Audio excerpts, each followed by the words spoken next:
নমস্কার, আমি অর্ণব আরও একবার চলে এসেছি ঋষিবাণী ইনস্টিটিউট অব ভেদিক অ্যাস্ট্রোলজিতে। প্রত্যেকদিন যখনই আসি নতুন নতুন বিষয় সম্পর্কে জানি, নিজে সমৃদ্ধ হই এবং চেষ্টা করি আপনাদের সামনে তুলে ধরতে অনেক অজানা বিষয়, যার মাধ্যমে আপনারা উপকৃত হন। আর এই বিষয়ে আমাদের পুঙ্খানুপুঙ্খভাবে যিনি জানান, যিনি আমাদের প্রত্যেক মুহূর্তে সচেতন করেন, যিনি আমাদের প্রত্যেক মুহূর্তে ভালো রাখার চেষ্টা করেন, তিনি হলেন শান্তনুদা, শ্রী শান্তনুদে। শান্তনুদা, আরও একবার স্বাগত। নমস্কার সবাইকে। নমস্কার শান্তনুদা। নতুন বছরে আমরা পা দিয়েছি বেশ কটা দিন হলো, এবং বিভিন্ন বিষয় নিয়ে নতুন বছর পড়ার পর থেকেই জানছি, যেমন নতুন বছরের আগে নতুন বছর কীরকম যাবে সেই নিয়ে জানছিলাম। এবার নতুন বছর পড়ার পর আমরা রাহু কেতু, তার প্রভাব, এগুলো সম্পর্কে জেনেছি।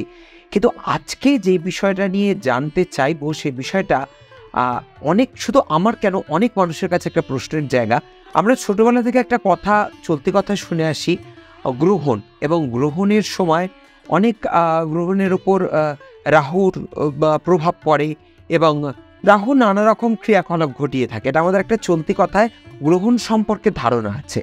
তো সেটা কতটা বাস্তবসম্মত? আদৌ কি রাহু কোনো প্রভাব ফেললে সেটা কিভাবে ফেলে আর কি কি, সে বিষয়ে একটু জানবো। রাহু কেতু গ্রহণ, এই বিষয়টি কিন্তু টোটালি সায়েন্টিফিক বা অ্যাস্ট্রোনমিক্যাল ব্যাখ্যা রয়েছে। তো বিষয়টি কি, আমরা সবাই জানি, যখন সূর্য, চন্দ্র, পৃথিবী একই সরলরেখায় আসে এবং সেই দিনটা যদি পূর্ণিমা অথবা অমাবস্যা হয়, সেই ক্ষেত্রে গ্রহণ হতে দেখতে পাওয়া যায়। এইটা আমরা ছোটবেলায় সবাই পড়ে এসেছি। কিন্তু এর মধ্যে রাহু কেতু, রাহুর গ্রাস, এই ব্যাপারগুলো কেন এলো, এইটা হচ্ছে গিয়ে আমার মনে হয় তোমার অ্যাকচুয়াল প্রশ্ন। তার আগে আমাদের জানতে হবে কাকে আমরা রাহু এবং কেতু বলে চিহ্নিত করি জ্যোতিষে। গ্রহ নেই, অস্তিত্ব নেই, তাদেরকে আমরা বলছি ছায়া গ্রহ। এটা কোনো কথা হলো? ছায়া কি আবার গ্রহ হয় না? তো বিষয়টা আমাদেরকে রিয়ালাইজ করতে হবে, বিষয়টা আমাদেরকে উপলব্ধি করতে হবে। কেন ছায়া গ্রহ? বেসিক্যালি এরা হচ্ছে ছায়াকে নিয়ন্ত্রণ করে, তাই এরা হচ্ছে ছায়া গ্রহ। কার ছায়া? চাঁদের ওপর পৃথিবীর ছায়া, অথবা পৃথিবীর ওপর চাঁদের ছায়া। পূর্ণিমার সময় আমরা দেখেছি চন্দ্রগ্রহণ হয়, অমাবস্যার সময় আমরা দেখেছি সূর্যগ্রহণ হয়। এই সময় সূর্যের আলো সেটা আটকে যায় বা বাধাপ্রাপ্ত হয়, আইদার পৃথিবীর কারণে অথবা চাঁদের কারণে। তো এর জন্য আমাদের চাঁদ, সূর্য এবং পৃথিবীকে একটা রেখাতে আসতে হয়।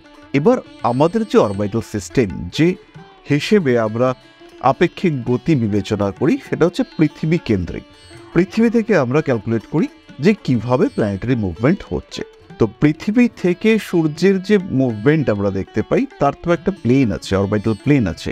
তো সেই যে কক্ষপথ, পৃথিবী সাপেক্ষে সূর্যের মুভমেন্টের যে কক্ষতল, মানে যে অরবিটাল প্লেন, আর চাঁদের যে অরবিট অর্থাৎ কক্ষ, অর্থাৎ এই প্লেন, আর তার উপরে এই যে কক্ষপথ, এর যে দুটো পয়েন্ট অফ ইন্টারসেকশন, তার মধ্যে একটা হচ্ছে রাহু আর একটা হচ্ছে কেতু। তো যখনই গ্রহণ হবে, তখনই পয়েন্ট অফ ইন্টারসেকশন, দুটো পয়েন্ট, চন্দ্র সূর্য, এদেরকে কিন্তু একই লাইনে আসতে হবে।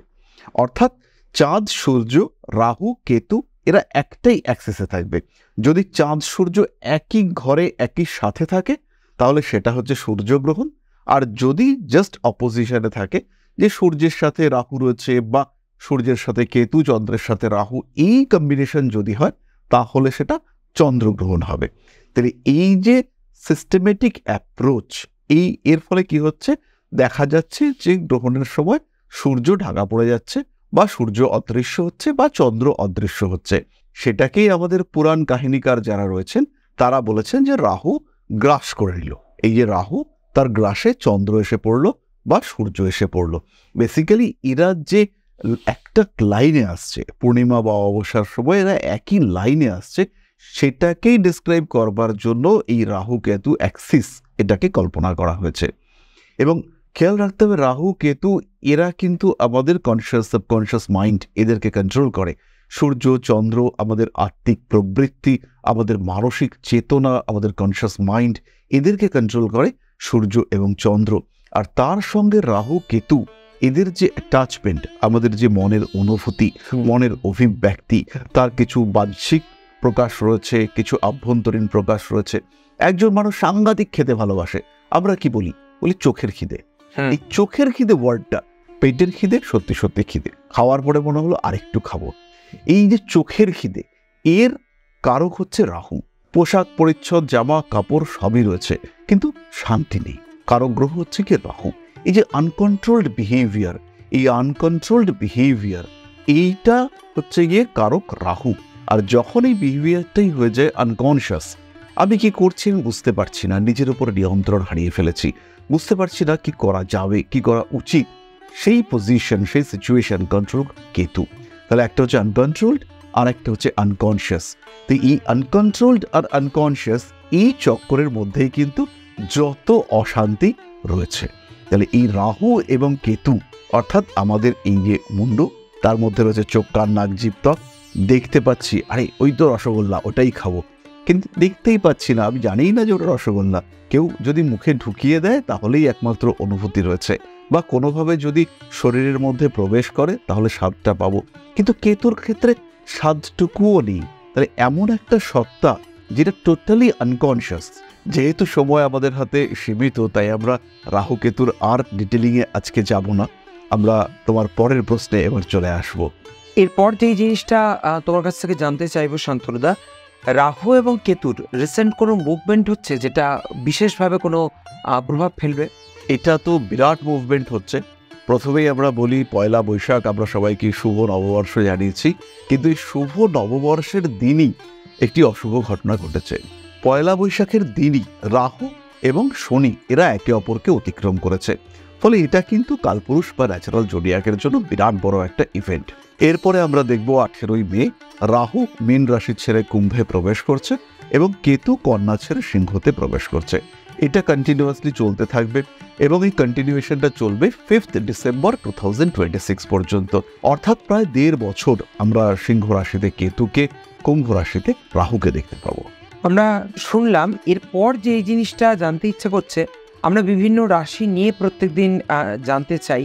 আজকে যেটা জানতে চাইবো, রাহু এবং কেতুর যে সঞ্চার সেটা কর্কট রাশির ওপর কিভাবে প্রভাব বিস্তার করবে? দেখো, কালপুরুষের যে 12টা রাশি রয়েছে তার মধ্যে মোস্ট সেন্সিটিভ, মোস্ট ইমোশনাল রাশি হচ্ছে কর্কট। এবং আমরা ইতিমধ্যেই বললাম যে আমাদের কনসিয়াস মাইন্ড, সাবকনসিয়াস মাইন্ড বা চেতন সত্তা, চেতন মন, তার উপরে রাহু কেতুর বিরাট প্রভাব রয়েছে।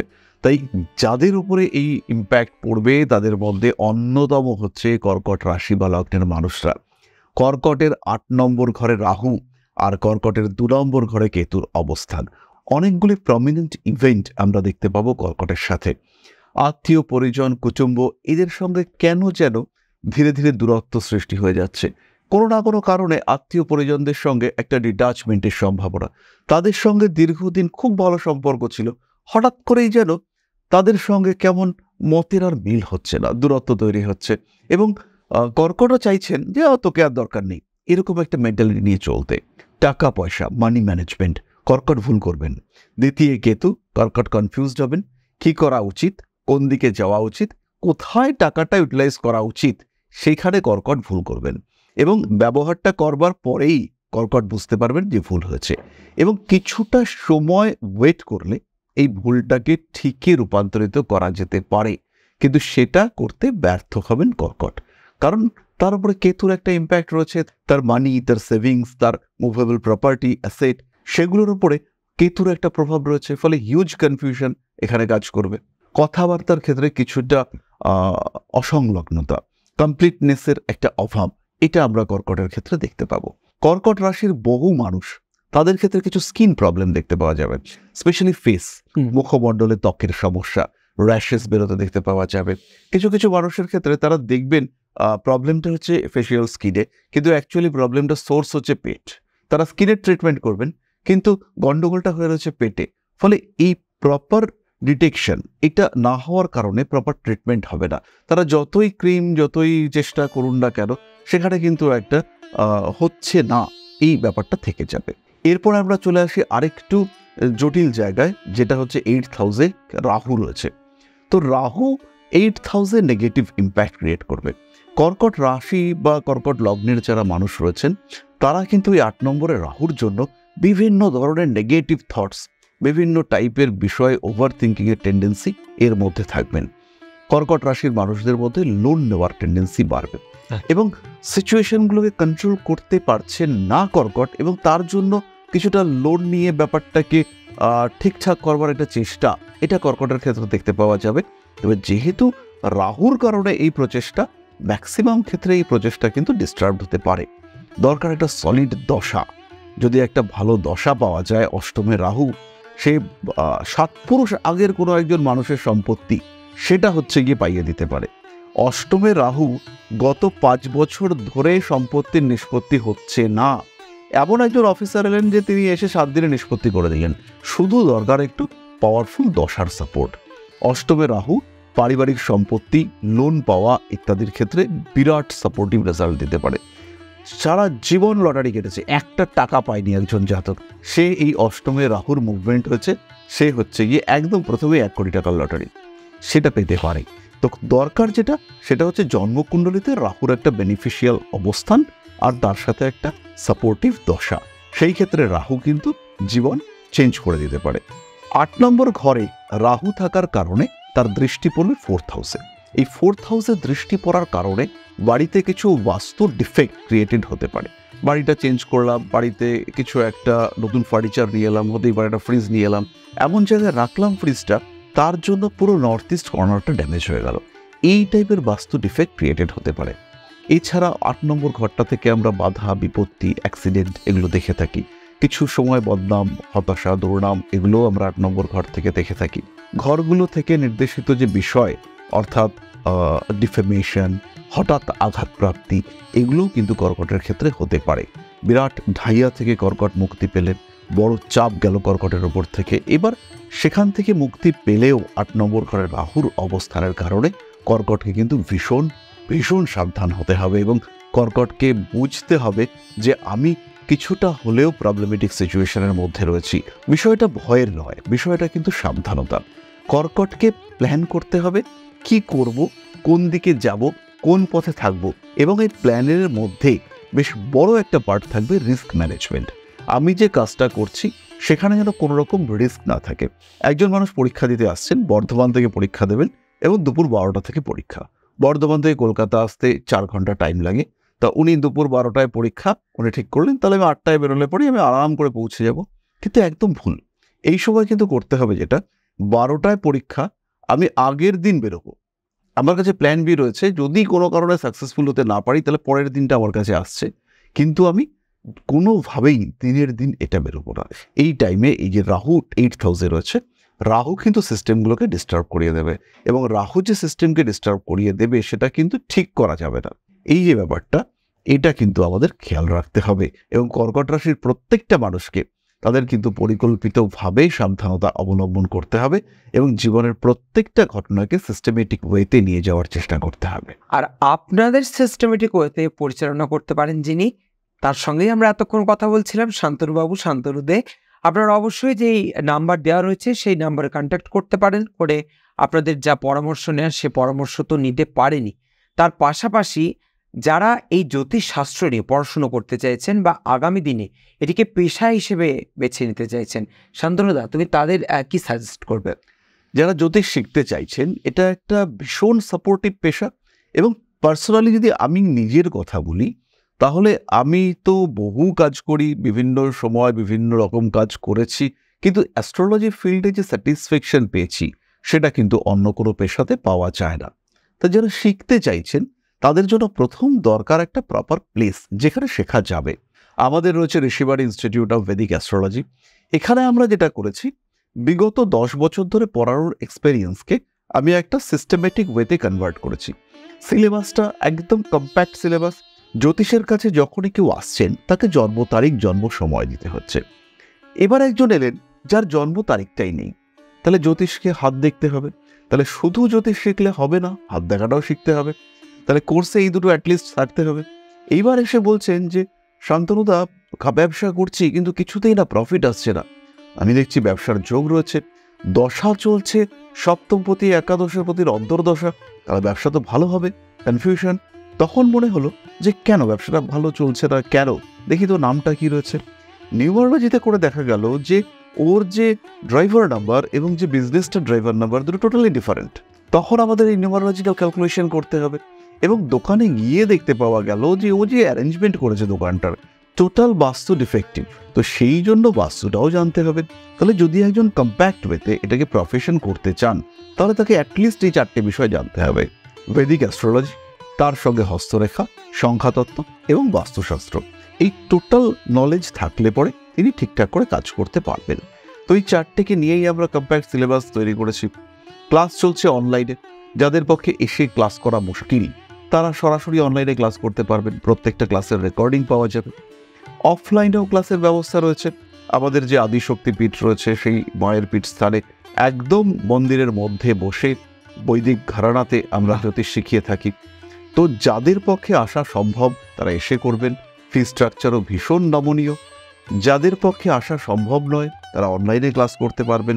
আমাদের ফ্যাকাল্টিরা অত্যন্ত স্ট্রং এবং তাদের নলেজ লেভেল সেটাই ডিফারেন্ট। আর সবচেয়ে বড় বিষয় হলো, যারা আমাদের এখানে পড়ান তারা কিন্তু রেগুলার প্র্যাকটিসিং অ্যাস্ট্রোলজার।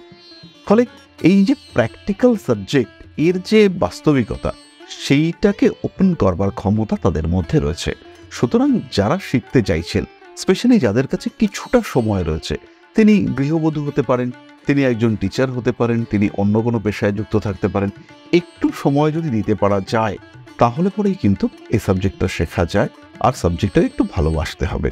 আর বাকিটার জন্য তো আমরা রয়েছি। একদম, অর্থাৎ আমি যেটা বুঝলাম, যদি আপনি শিখতে চান তাহলে কিন্তু সমস্ত রকমের অ্যাসিস্ট্যান্টস আপনারা কিন্তু এই প্রতিষ্ঠান থেকে পেয়ে যাবেন। এবং যোগাযোগ করতে চাইলে ওই যে ফোন নাম্বার দেওয়াই রয়েছে। আর সব শেষে যেটা বলবো, শান্তনুদাকে কিন্তু এখন আমরা দুর্গাপুরেও পাচ্ছি। অর্থাৎ দমদম এবং কালীঘাটের চেম্বার সম্পর্কে তো আমরা ওয়াকিবহাল, এবার থেকে কিন্তু পাচ্ছি দুর্গাপুরেও। তাই দুর্গাপুরের মানুষরা কিন্তু ইচ্ছে করলেই অ্যাপয়েন্টমেন্ট নিয়ে নিতে পারে। তার জন্য একটাই রাস্তা, যেই ফোন নাম্বারটা দেওয়া রয়েছে ওই ফোন নাম্বারে যোগাযোগ করতে হবে। আমাদের আজকের পর্ব শেষ করবার সময় এসে গেছে, তাই আজ আমরা বিদায় নেব। আবারও নতুন পর্বে নতুন কোনো টপিক নিয়ে দেখা হবে আপনাদের সঙ্গে। ভালো থাকবেন সবাই, নমস্কার। নমস্কার। জয় মা আদিশক্তি।